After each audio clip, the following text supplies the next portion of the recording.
اسلام انسانی جان کی حفاظت کی بات کرتا ہے، جان کوئی بھی ہو، یہاں تک کہ سورہ المائدہ آیت نمبر 32 میں بیان فرمایا من قتل نفسا بغیر نفس او فساد فی الارض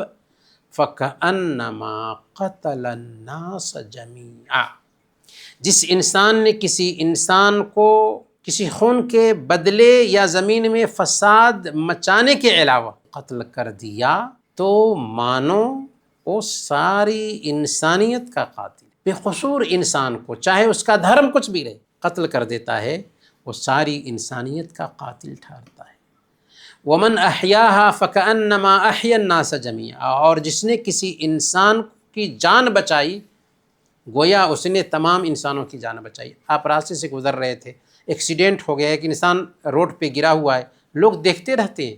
کون اٹھانے جائے گا؟ نہیں، ایک مسلمان سب سے بڑھ کر کے اس کی جان بچانے کی کوشش کرے گا، اس کو فوراً اٹھا کر کے لے کر جانا چاہیے ہاسپٹل میں تاکہ اس کی جان بچ جائے، کیونکہ ایک انسان کی جان بچانا سارے انسانوں کی جان بچانا ہے،